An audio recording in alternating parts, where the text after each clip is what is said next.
Amasan tuni kiti phat Pathen phat man tam ta ipi uwa chule Reverend Dr. Lamboy to ke holim khom thei dinga zalun Pathen thangwa wina he Reverend Dr. Lamboy hi ichi inam sunguwa introduce bol zongai be set lawa mi het khat ahin a hello khat to kha ule Reverend Dr. Lamboy hi amin thing zang khulam haukip ahin tu le tua Bethesda Khanko Institute founder la director ahi chule thim zil na lama UK Scotland gama University of Aberdeen iti muna PhD theology in analyzing chule to lama zong India sunga dinga theological college het theiloitah UBS puni kumsot ta anatongin registrar dinmun zong kumsot ta anapu in ichi nam sunguwa hona tong hola kinep ta ale ichan hama ta sala thagawa pui hoi theo hi ti hi amasan kaga seido no mina he tunil ha ama to ike holim na ding wahin ichi na modin mun hahsatna idin lai ta wahin CSO lam kai ho jeng in zong mi pi pui ding dan clarity nei thei be se lo chule mi pi in zong idin munu itabang ham ti het che ha sa a itabanga hi dinmun ha sa ta yum lai ta wahin hitabang dinmun ha sa itu hi ipiti malam kalson jading dan hi Pathen nung lai na to kito in ibol thei de bem ti hi Reverend Dr. Lamboya kunin thumop le chule ama aku na ngaidan tham khat ihin sei pi ding win itiam win he pa mehlun tua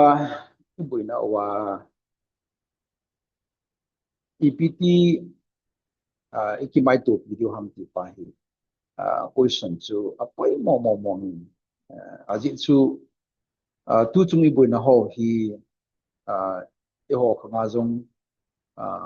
hitibong ti tu khalo pa te khanga jong ti te khanga jong galani tu chu galin chi thum ana 1917 1919 achun British ten galin in bawk movin Hiche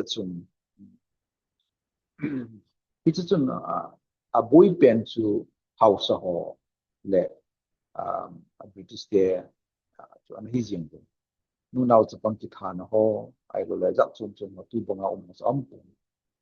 it's you when thing hangama 1990s well chun we na now min chong chu thing hangama jak chum kan Tuchung gao pi thum na hi zak chu mo hin I tu ziu hin na sei bang sun ni hi ipi hoi lang pi tam hoi lang ai chi diu tam pathin jong hoi am tam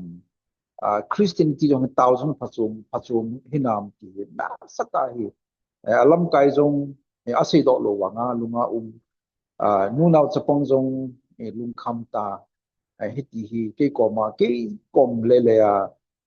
hunga hu se jong na tamta hi hin to question pai apoi mo to hi ki ho na ho zo la a ngai ding hon jing tamta hin da lung wan ge du ka ta sam chi hin chi hi question hi ho na tu pe ta hi apoi mo hin hi pa hi hoi ta hi ki ge to lo wa hi la tu chu ma hi lam lam lam pon hi ki hil khaleo kan ibon che wa akhang khanga chi nam ki bu hla na thei chi sin na thei a hin hi chun question pa hi poi mo ti chu ka sin lam tu chung I buin ho wa ku na pan la ding dan se masang chu mas plan ahead ding hi buin now hi tabang ham ti chu hin na azun kan si tan galpi thuman min chola chun tu tua itu pa hau za chu ma kan ti pa chu chi chu hin I hon I het do lo mai thi a hi wa nga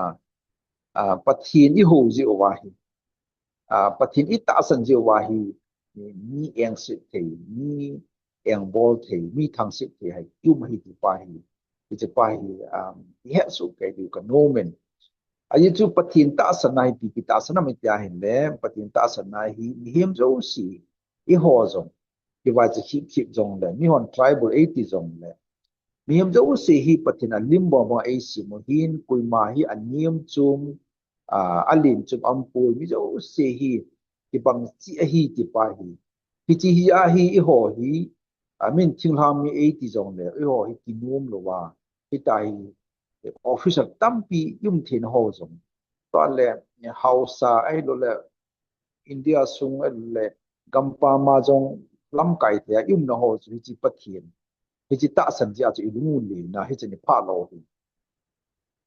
chi ji ta chu mi ho hin a de lo ya I ho hi su niam pi din su mang pi din tha pi din ja hi a ge lo hi chu piang ke le hi chi ho ji a hi chi ni pha ho hi ja chu aji pen ta chu pi ham ke le to hi igamu wa hi lei siet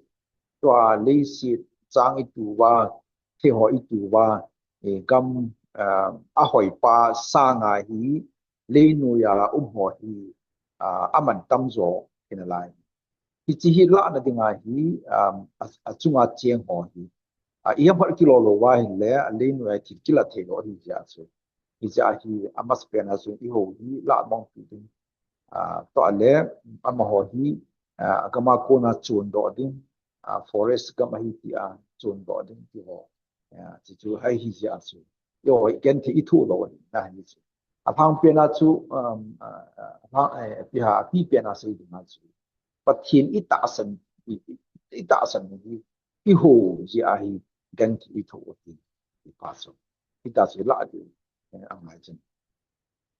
chi chu hi ta hi le to ma amakunga I bo di chu I ti pan la ding ham ti pa so tan na chi chu chu poi mo su ke in tu pe ta hi a poi mo ngan sin chu di na to so ne din cha di ta lo to zong an le ding le wa tam pi min lampi e kha ti ji asu hi zong le cho zo si poi mo su ke zong le a poi mo pe na I gyal di hi pathin bel ki den pathin tu cha ding ti pa hi ka sei no yo da ka gel ka chi le ka wa le no ho zong ka gel jing ka gel patin le cha chu ka gel lut le ji a ji chu piam de pathin ta san na hi chu zo si king a mai ama sa pen chu pathin ta san ding a zo no chu pathin ta san ding a lai on chu pathin ta san chi pai ho da poi mo a ji chu pathin ta san a ko na hi ilung hi ha hi ai lo le ki hang san hi ai lo le ki ne ma hi ya chu pathin ta san pai ho ding a to hi bei thal ki ha ai lo le ki gen ding a poi mo ma I gel ho hian ho ini ho sa nga chu I chi pathin ta san pa chu abula pangding alaya pangding azo na ho ding hi chi pa chu ikipu isa wa hi le ikiven na wa zong hi thil si hi I bol lo di I bol thei lo I pathina ki kam a hi ja chu ai chu min tha ding ba ding ai bol ting la chun kin ta kiven a ngai ja chu ma chi na tem na mi bol I bol ting la chun thil ki bol khil the ji ama wang igan the na jong pathin to kan the tu po ma I hausa na jong pathin to hausa po ma a hi ting ta la chun I chi pathin ja la chu thil si bol pa hi ki hui do the ji ti chun pathin ta san den pa hi poi mo ti pa sa hi ni chun I ho ni het be di wa poi mo ma chu tu hin gal ini ho hi apa ma ko na hum a hi ti chu I si so ke o hi gal hi ho pat do khat cha lo hi a hin la I ho pat do poi ti I ho chu bùi nó hi mi bồ sẽ ingo wa hi le bùi nó hi abula i het do lo lo di abul chu i het do zo lo wa hi le answer chu imu zo lo di wa hi ja chu abul het do de nga chu bùi nó hi mi le le ngo lo wa e ho zong hi pi ham e ho ji ang hi pi ham ki do ngai hi langana do sei dinga chu mi boina sim khum thea chu lo wa hi le ko man boina chu in sim pi lo ding ti hi ya ipiti hi le mi kina sa thea chu ai lo le ipiti mi target thea chu ham ipiti nga boina sim ho chu mundang gel lo wa i ho bo se chu agel ham ti pa gel ngai ya chu ta chu gel ting la chu i ho hin la na ho i ho mit mo na ho ji a hi eng ki gel do a be san pathin hula ko na in pui pau tu chen ge ya mi eng sit thi thang sit thi lo ma khan tu na in ni pau i da la wa i hon ki wai hom na jong abor thei te ti wa i ho tahsan na i da la wa ama ho i zo no wa chule sumle pai ho na jong agang ganga house ding de na ji mu chi chi wo za chum chum i tu wa business jo loading ball loading i ball wa hitia hi pathin in Israel te command se comedian chon si ni anei we abol we ti pa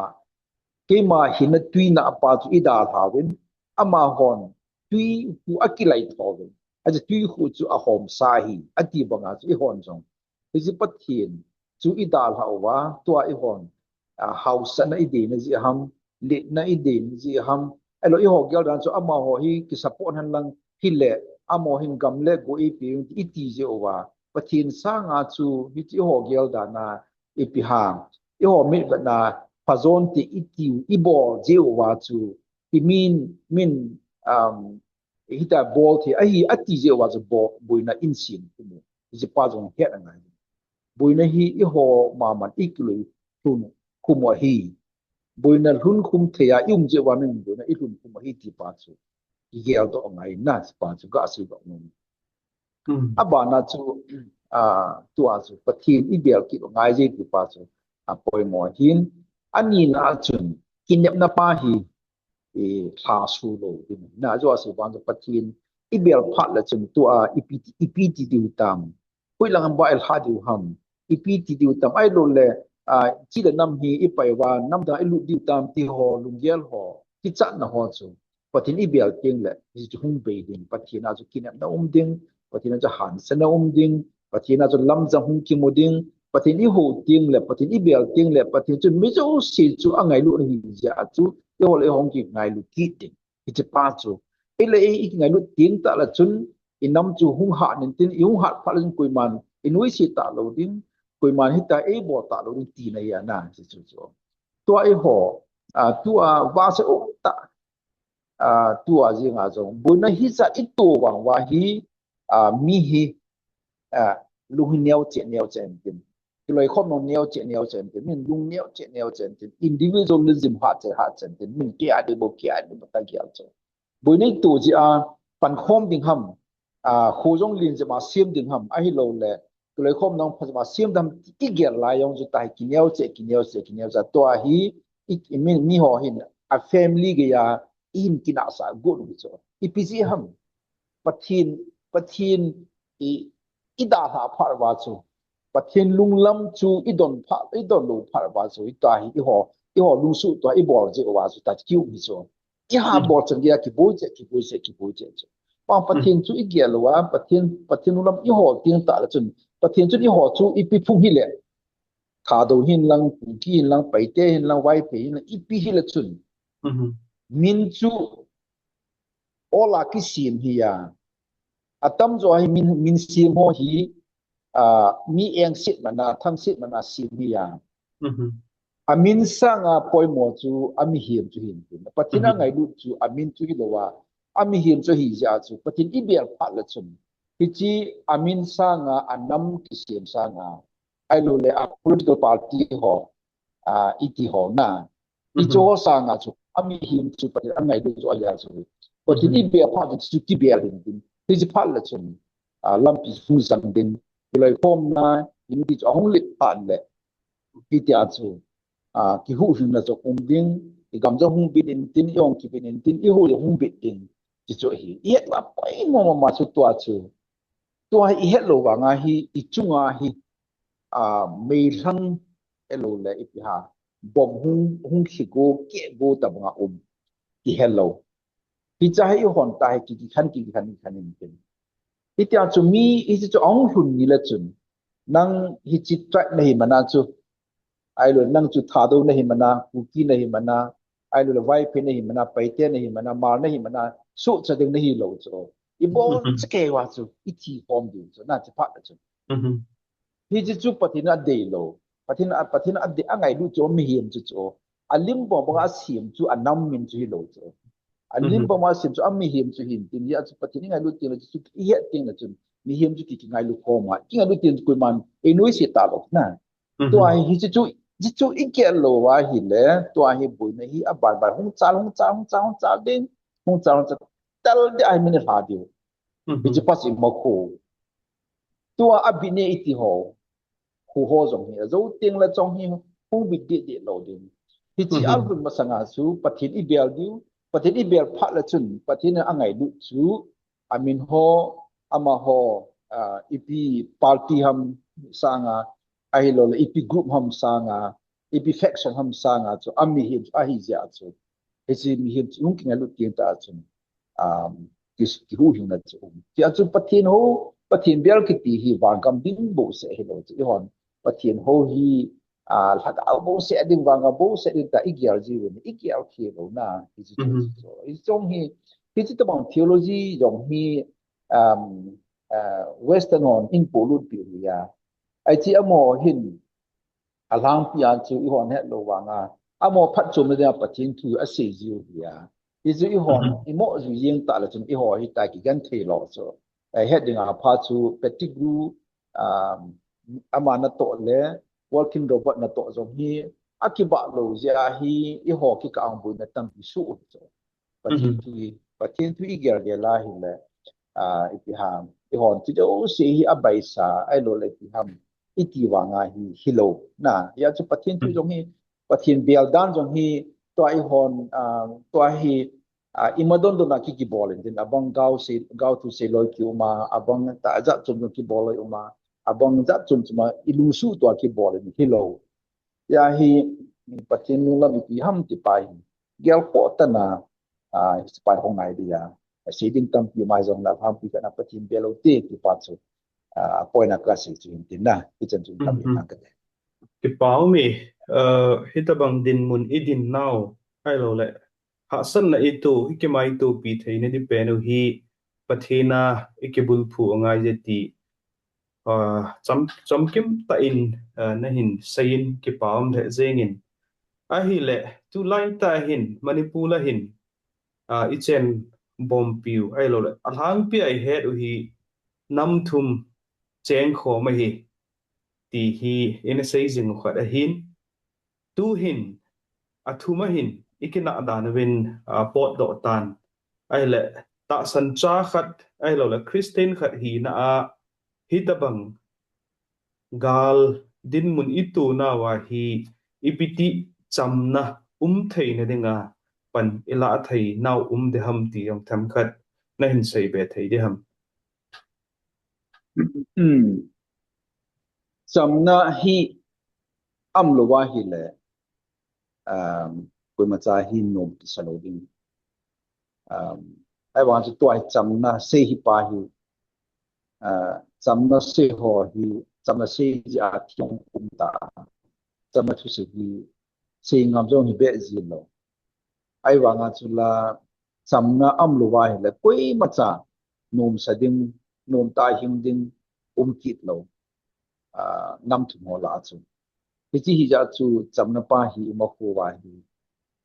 iti thun sa ding ham iti boarding ham ti pai mi zo sin I gya du chi ya iti a se ding ham ti wa chu chuang hin tin asi phat chu umin tin hiong la asi phat on chu mo nga nga tu te kit pon tin cham na hi am wa lo wa hi le gan tin sang sang che che ding a hi ai la cham na hi i se tim le abu na chu tin ti la bang khai o amo hi cham na se pan ta we ta hi ta habol mo hi ati surrender ta we ya dia lo the ai lo le ai ho ding ai chu cham na se ho hi mi traitor hi ve ya i ho kaung chu alung hang chu the na ki ya cham na thu se pa hi bai pun tin hin la as Christian ka ding a chu kina na lo ding ti chu cham na de na hi na Christian ding a chu ya chu i ho pathin jong cham na de chu ya lang khana se ding a chu Jesu Christa jong chu cham na ade ja min a tha hi ya e hon Jesu Christa huin pu a thi na pa chu za chom chom min tu se jong le a pao le ti ha anim ba chu za chom jong ki se jong le pathin mi jo si a ngai lu ja mi yo si nom ta in a hi bong bong in hin le kuima a hau ji a kile sa a wai ji a kinyem si kinoi si da han lang bây giờ si hin mi him khat a ki sim bong bong hin le ti de ni ya chu pa kai sun thu se na to le ki chi chu lai wai hom ho chun ama ding bo ki ya ho chun a de lo ji wa chun pa kai su cross na a khat de o ya chu cham na Yesu Christa cham na de hi ya chu Yesu Christa chu i ho wa hi la cham na chu i ho se din do ki na ni che pa chu i ma ko wa hi kum ya ti chi a hun the ne dinga chu mo si chu mo se ya chu hitibong ti thun the ne dinga chu Ipiti la kina na chu ham chu gya kit na ya na adi da Christian ho la kina na am na ji hi pathin tu ila dan pathin thu e ma ding bo sia ikikai ja hi e ma ding bo sia kivet ja chu kina na ji cho ve sana se dinga chu tu lai ta kingang ka ma chu abang chun Israel te to ikiti ka cho pathin pathin cha ka hi pathin nam dhan ka hi mi da ho yu si chu pathin de lo hi enemy hi ta ki gela ei chu pathin langa ke pong mi chu sitan lang ke pan sa ta chu pathin tu chu ei tin bo sa ki kela i chen na yong chu pathin ei pi ta ki gya cho i chen na yong chu ei gam ya ki gya cho va sa se dinga chu ki ka gam sung hin ka gam le se le identity ki ka ma hin chi gam hi ke ya hin o i ma ta chen the lo din a chen jo si jong ei thu ngai lo wa hi le ki hon nam thu ngai lo wa hi la ai lo le la ya chen jo se ki hon nam a hi lo wa hi le koi ma chen the lo din a chen no ma ki o thu ngai din ti ho ta bang chi tin thu to ki to lo ta a yi chu pi ham ja le i pui pa te ho tim hang ka ma chu tua naga ki ti jong to le ki ti jong tengan di dia chu a boundary hi ela pa lang si naga la pa lang si ku lo so the lo so a boundary ta hi bu be na to a jong hi ni lai oi na ji ang mi tam pi hi a zo tin le practically a so mi tam pi hi nam khat hi lim cha agan thi te neo che tua dong ma chun na ti cho ho jong hi pathin thu to kai me ti na hi chi ki bor jong pathin tu tu kit lo so nam khat e ma na ma ki siam dong pathin tu tu ya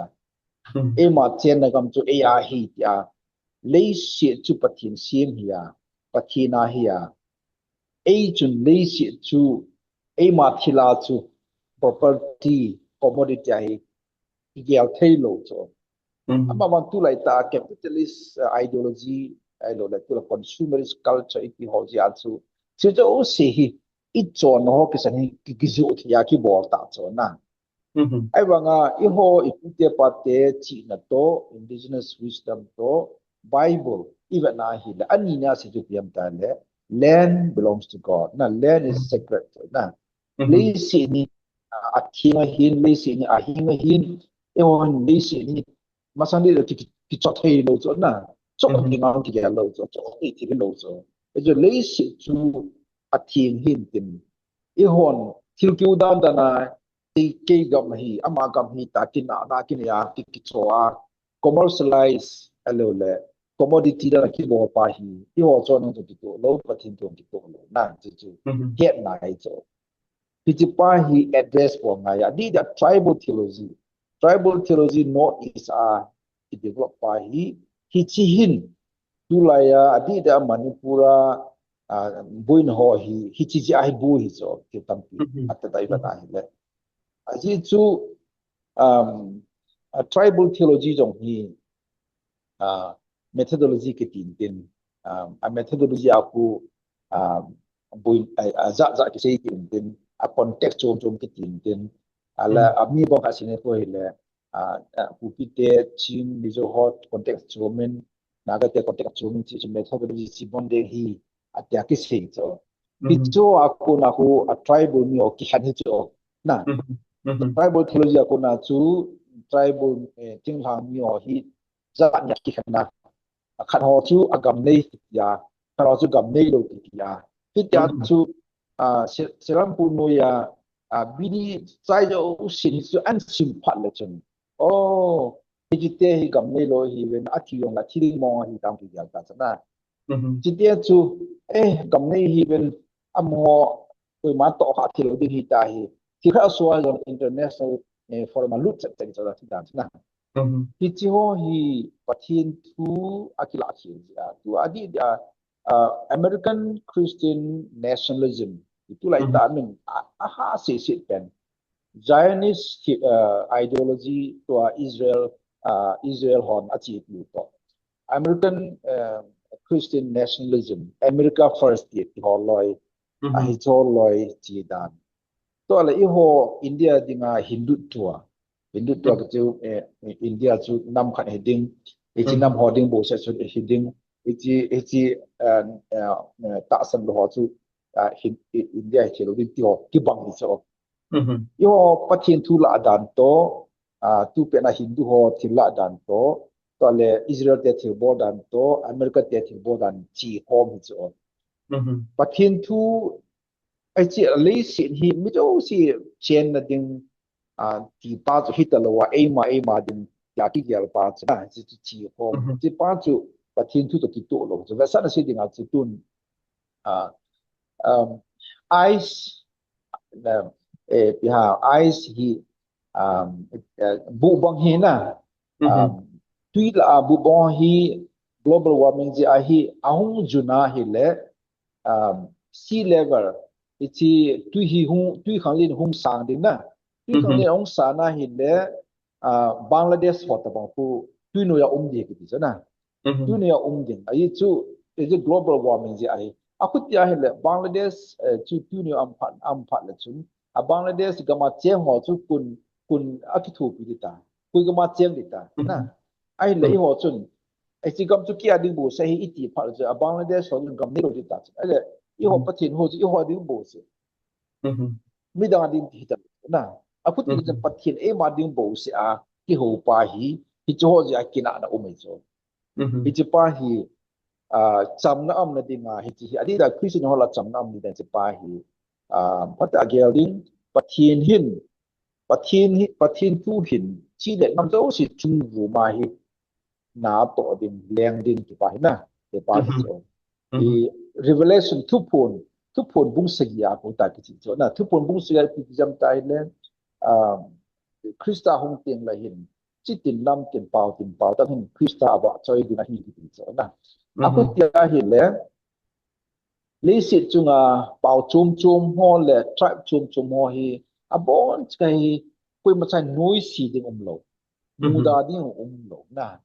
ai chu wangama chu cho yo su poi mo cho na poi mo cho ya chu lang mo na chi gam nang ku chin da hin nang hi chu tribe ita zong tabang ai lo lại bị cái cái hồ tu lại chỉ là Manipur địa địa chứ Mhm. thì cho rằng cho Pathen thu được cái lo đi tiền cho na thì Mhm. chỉ ra hi Pathen hồ rằng hi phatah bên na hồ bung hồ hi toa hi kui hồ bung hi là chính làng cái mà hi mấy thel trời hồ cũng mới hết cho toa na Mhm. mấy thel trời hồ in toa tu tung bùi na hồ rằng hi bên na hi lẽ quy lăng hi rằng lẽ na Mhm. pasal ho hin ya cham ai thu sei thei lo cho Mhm. hi chi hi ja hi tua chu poi mo pha chu thal choi hon zo agel view among christian in thoya pasal no agel view pha chu pian pathian thu hi chi I ho ideology ethnocentric movement ho ethno political movement ho sanga hi chung bu mai achi ngai ti pai ha ge la pathian thu hin leadership thu hi na chung bu mai achia na to ding ngai cho cham na om thing tinga che pa chu ya na ya Mhm. chu pathian thu I git ela dan pa ka de Mhm. be ngai ti chu ya yong le tu la ya ai ta he achi ding la chun is it sustainable cho na mi Mhm. him khat chu tha gam ke ding ti jong la chun hi thei lo cho mi Mhm. asang sa chu tha ding na tia hi le na tha cho la na ma na thi di ta cho na Mhm. Mhm. German ten use the atha dam go ba azo di lo cho na ya chu Mhm. nam khat chi khat su beiding ki ti chu hiong hi thei lo cho ko hi jong le na ki ta ki Mhm. mu da pa chu thei lo cho ya chu he ding a pa chu hi chi yong hi chi jong jong hi practical hi thei lo a hi thei jong hi lo na zo ting la Mhm. ai chu ting la e ma chi tu cha khanga chi nam mình sit là khai thế hi ki pa cho hiện Mhm. lại cho na Mhm. chua Hitler phát lại à thìn bol ho hi tu chân dia hi am ho ding ai hi za cha na o mai cho na Mhm. hi chu hi ja hi hon he ding a pa hi hi cho zo hi ke la amel cbs nam khat tha mong ke din ai lo nam khat zong hu chi ai lo le ui ho a ho wa khiu pa hi asim pa pathin ya to na nei na hi ya jong patin to ko ya na hi cha chu he ding a pa hi pathin au me ti pai bai ki cho na Mhm. ya chu yo in ku teo bui ma sanga chu in ku teo lam kang ho to le marin ho anna ho to le mayun ti ho cho the ti ho amo la hi document amo chon dan ho adi da chang na siam thua hi Mhm. interview le ha research ga bol so na Mhm. amon a se chu pi ham ja hin le pathini au min ye chun thu di lo hi I bola hi le ei ma khanga lung hi jong le I cha te ham I tu te ham a lung te ti cho na Mhm. ti chu Mhm. yo zo si ni cho na Mhm. cool cool thu sim ne yu si ki ne cho na Mhm. Mhm. tu a chu politics ya chu political ya chu nam chum chuma kiu ma tu pe na chu Mhm. yung le chong chu yo ting le hung ki khial mo de lo bu chu to a chu I hon jong lam kalanga e mi hon jong ki nei chan din langa e mi hon jong an nei ki nei su ke chu si piam ta he le I ho hin pathin hi au min pathin hi za ngai ji ki cha ding hi ti pa hi tu chung buina hi chi pa hi I pa yo ta chu Mhm. me hon jong me ho chu lang kana chu Christian hi wa tribal hi wa is tradition an nei hi wa na amon e mi ho Mhm. alo la ten wa chung na bol chu lang khana chu amo chon na chu cho chu bo ngai lo chu lo mai the mai the ai wa chi Mhm. ho la chu gal hi jong le mi tha ta hi jong le mi ke that ho alu ho jong hi koi man at chan chan at ai pe ham at chan tal lo cho na Mhm. I chu ho pathin I ki cha no cho pathin hi ja cha na hi chi pa Mhm. jong chu indigenous wisdom jong chu ki tha la nga ka he na Mhm. tu chunga e hon in ku ti ho me le ho chon dan tam pi I lau cho I cho Mhm. la I lau khat chu piam ti la lang pia chu thing lang mi ho mi ki ta ki cho lu ni ki nei lo jo ki se no be se lo cho ai lo le fake narrative mong ki bo be se lo so ewan tu chunga hi ke ma observe dana hi chi hi yong hi mi bo dan ho ikijil wa kamwa na lampi ikijil wa kamwa ki bo dan ho hi chi jong hi hon tha gel du mi bo wa nga i hon bo lo ding i ho chun Amin di kisai. kan khu nun khu ki nei na Christian ki ya kan khu nun khu ki nei ya kan khu nun khu ki justice ki na ya na ya chu amei dei ten amo bol dan amo chon dan na ibol num pau ibol pau chu ibol ji pau chu hi chi hi i hai san ngai di chu i hai san diu to a chu thiên hàng mi hi na pa chu na hi na pa chu identity pa chu man sa lo pa chu ki identity pi ha ki te chu khan ko nei nei chu he si chu min ithila go a le mo ba ba ti na bi de lo chu da yon he ki je wa min I tha le a le mo do na hi di ki lo chu justice ti na chu khan ko ki chu na man nang ni chu ti pan boarding aman na chunga abori ti cho khan ko nun ko ki so na ni chu ki ngam to ki te to ti na ya ti chi nei te hi je wa chu to ama ko ai chi chu cham na am na ding ang chu poi mo to ge la na ni chu ya to se ki te hot bang na alo pathin kin lo ki hot bang ki tong chu I ho cho na hi ha to ta san tong ki tu ya ai cho chu pha to I hon zo le go ki nei cho na cho la go ki ti chu pi ham dai le nang lo win ke ka phathei pu ki nei cho ke lo win nang na phat na pu ki nei cho na to le ki chen na to ikimat pi ikisam kai pi itu icha itia ki kamat pi thei lo ho ikichen pi lo ho ki chen na do la iso pha lo ho chu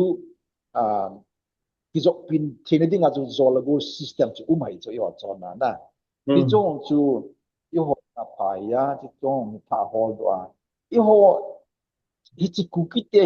hi ti pa chu gal ji hi iman sa lo di pa na hi chi pa ka sei Christian to hi je wa na chi ya hi chu a chong le to chu cham na chu am lo wa hi le ilanga kin sa ho plan chu bui lung di tin itai kina na hi tai sa sen I bol bo wa hi le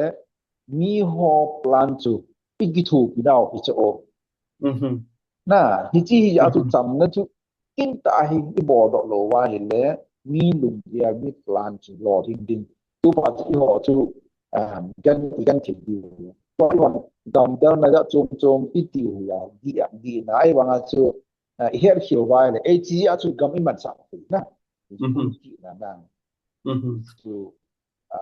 pai ta ai ge la ta mo ti tu ani ka ai ge la bo la hong pa di ya na pa chu cham nam thi di wa chu ta no ha ri ngai tin to le ha pa ngai tin pathin ni bu te pa te chu muzi naw chu an hu do ya na chine thei tam pi lang an hu do ya pula ko nan pu do ya pula ko nan pu do chu ejima ko na ejima ma ko na Israel ya pathin an pu do ta bang ti nai chu na mun kana ko na an pu do ti ya aku chu de chol tan kila hi jong a thu chu na pathin ei pu do ya chu I je pathin chu biao ki na I chon na to ki na I tia chu to thu di ai pan le thu di ai pan na hi le koi man ki ma lo a lo de lo na thu di chu pa ga tien le ga zo te na uma na apa ki paum le zengin thuman tam ta Ipiti ai lo le ipiji a cham na I bol diu ham pathin cha I hi zi win I bol te ngai hi chule ku ki te hi khan khonei I hi win chule zol la gol nei hichi gal je a I hi naw iman sa lo diu ti na se hi hoi ka sama ma zengin ichi inam ade sana khang tha tu gam sung veng dinga ho in hitabang thu ho hi azawa chule amon ahin kho wa na chi pi diu hi daisa a le zengin prowa bung som lagu chang sagi na khu I Vietnam hi le mi him chu ake he na lam lama pakai alung hai ting le pakai zin hitabang mi him chu amel ma te zing to zong ake cham sa theye ati nei it is in amasa ke holim na apat lama na say banga chun tu idin munu ipiti ikimaito pidiu ham tia na say na chun pathena ike bulphu angaiye na ti pa chu hechi pathena chu ike bulphu tingule pathenin email ma teu ta jong ei ki chamsa theidiu hi ti pa hi tunin ha in ike holim na akonin thukum kha ti dam thulai gil ila do no mahin hetabang phat man tam ta nehin pewa hetabang thu man tam ta na hin se ho hi ke pa le jengin azaphatei chan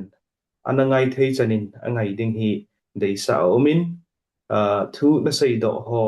anangai ho zo se ading in pathenin alung thim sunguwa na tong han lang thu se han lang hitabang dinmun ha sa idin naw hi kimaito pi zeding dan het theina hitju ipeham tile tune ha na sei bangin pathena ekibul pudiu chule chamna na dinga hin galmi te to ki cham ding ki ti hi chu hailol chamna thu ding sei ki ti hi chu a agel ha in hi zong le pathen cha hi na in hi chi hi epham allo thailo khadin omin chu ban ting le gal tu hi jing zong lew hen ku ki te khan khone hewin zol la gol nei chule chon dan phata ta ini te ho hi gal ze in I hi naw man sa pu te ne ti pa hi itu cha jing thei diu he dei sa pe na hin thuman tam ta nan sei na chunga avelin na chunga ki pa thu kan sein malama jong pathenin mana pui han lang chi le nam chule na to na tham na jong mi te adingin phat theina hung he to jam jingin ti chu achaina kan sei no min pathenin ikheu lim na han anangai ho zo sa adingin phat thei bu ta hen ka ki pa e